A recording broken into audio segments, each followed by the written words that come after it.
बिलासपुर का हो या रायपुर का कार्यक्रम हो, महत्वपूर्ण सभाओं में संबोधित किया और काफ़ी सफल, बस्तर सहित कार्यक्रम सभी सफल हुए। माननीय गृह मंत्री जी का आगमन हुआ और उन्होंने भी सभा को संबोधित किया।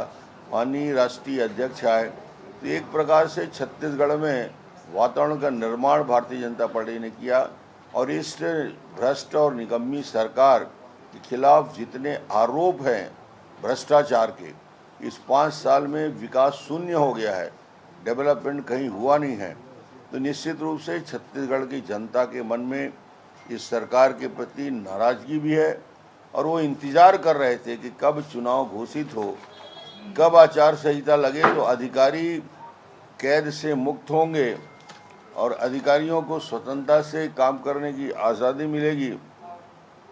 फर्स्ट फेज में बस्तर की 12 सीट और राजनांदगांव लोकसभा की 8 सीट, फेज़ 1 का जो चुनाव होने वाला है वो 20 विधानसभा सीटों पे बस्तर पूरा और राजनांदगांव लोकसभा क्षेत्र का, और दूसरे फेज़ में जो सेकंड फेज़ होगा उसमें 70 सीटों में मतदान होगा, जो दूसरी तारीख को 17 नवंबर को होने वाला है। सर, ये बस्तर संभाग में आप लोग पिछले विधानसभा की बात करें तो शिकस्त आप लोगों को मिली, लेकिन इस बार कितने सीटें वहाँ से चुनौतीपूर्ण है कि इस बार लग रहा है कि चुनौती रहेगी वहाँ?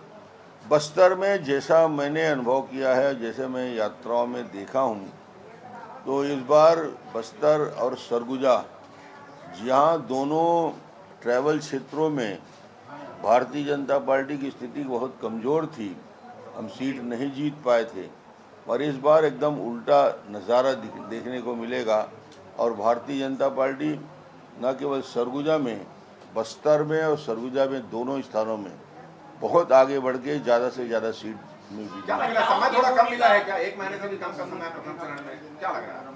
नहीं, समय देखिए, भारतीय जनता पार्टी ने तो बहुत पहले टिकट भी डिक्लेयर कर दिया, लोगों को तैयार भी कर दिया, मानसिकता भी बना दिया, तो उतना पर्याप्त होता है लोगों से संपर्क करने का। और जो 5 साल लगातार संपर्क करते हैं उनको 15 दिन के संपर्क से फर्क नहीं पड़ता। सर, एक सवाल ये है, 5 राज्यों में एकमात्र छत्तीसगढ़ ऐसा राज्य है जहां पर 2 चरणों में चुनाव हो रहा है, बाकी राज्यों में एक ही चरण में चुनाव हो रहा है। तमाम दावे किए जा रहे थे नक्सलवाद खात्मे की और है तमाम चीजें, लेकिन बावजूद ये स्थिति क्यों है आज?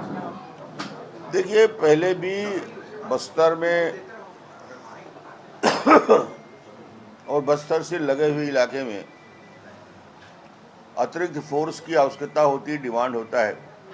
आज बीजापुर में, आज दंतेवाड़ा में, आज सुकमा में, आज नारायणपुर में, आज राजनांदगांव के मोहला मानपुर चौकी में, सूर्या के कुछ इलाकों में आज भी सामान्यतः फोर्स को जाना थोड़ी दिक्कत होती है और चुनाव के प्रचार में भी रोड ओपनिंग करने की आवश्यकता पड़ती है।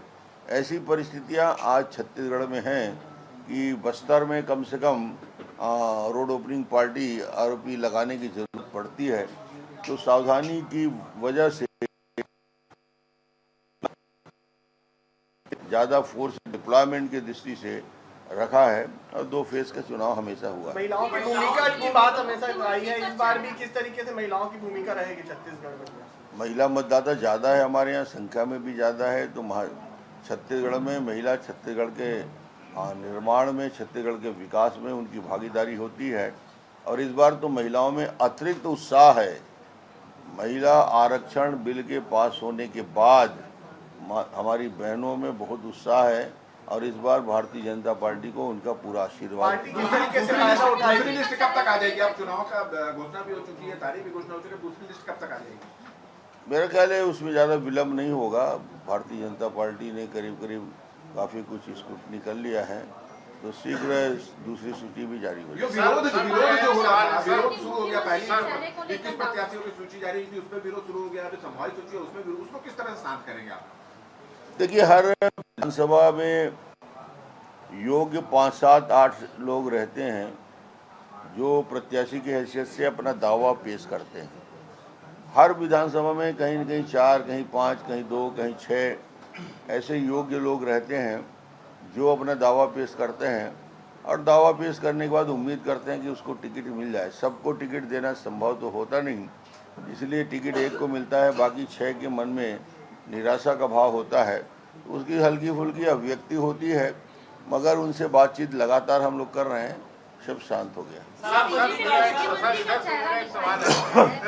7 बार से सांसद रहे रमेश बैस की संलिप्तता महादेव ऐप के आरोपी के साथ आ रही है और उनके परिवार के साथ नजदीकी है, ये इसके बारे में आपको? मेरे जानकारी तो नहीं है, मगर ये जानकारी है मुख्यमंत्री भूपेश बघेल के उनके स्टाफ के लोग, उनके साथ काम करने वाले लोग, उनके ओएसडी के लोग, उनके ईडी ने दस्तावेज सहित पेश किया है कि उन्होंने महादेव ऐप के उन लोगों से पैसा लिया है। उसका दस्तावेजी प्रमाण मुख्यमंत्री के सचिवालय के तार महादेव से कैसे जुड़े हैं, ये ईडी ने कार्रवाई करके उनके खिलाफ कार्रवाई करके साबित कर दिया। बाकी लोगों का मुझे जानकारी नहीं है, देखता हूँ। बीजेपी में मुख्यमंत्री का चेहरा साफ तौर पर नजर नहीं आ रहा है। कांग्रेस के मुख्यमंत्री भूपेश बघेल तो दिखाई दे रहे हैं, लेकिन बीजेपी में क्यों नहीं दिखाई दे? अब तक कोई अनाउंसमेंट भी नहीं। मुख्यमंत्री का चेहरा कांग्रेस में शुरुआत के चुनाव के प्रारंभ जब हुआ था तो इनके बड़े बड़े पोस्टर बैनर में लगते थे, भूपेश है तो भरोसा है। उनको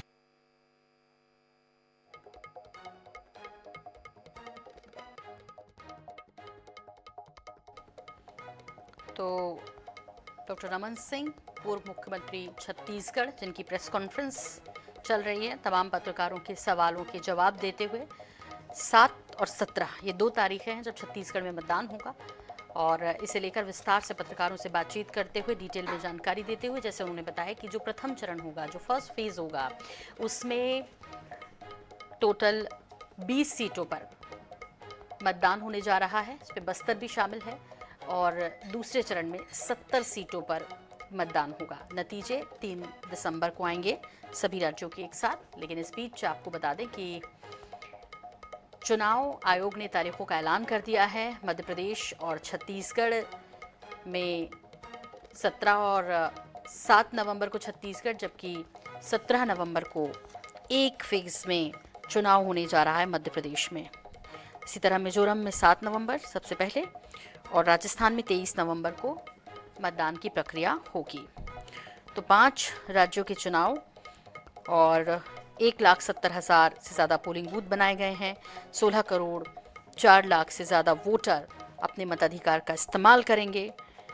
और मध्य प्रदेश, छत्तीसगढ़, मिजोरम, तेलंगाना, राजस्थान, ये वो 5 राज्य हैं जहां चुनाव होने जा रहा है, जहां पर 60 लाख से ज़्यादा फर्स्ट टाइम वोटर अपने मताधिकार का इस्तेमाल करेंगे। और अब सीधे रुख कर लेते हैं दिल्ली और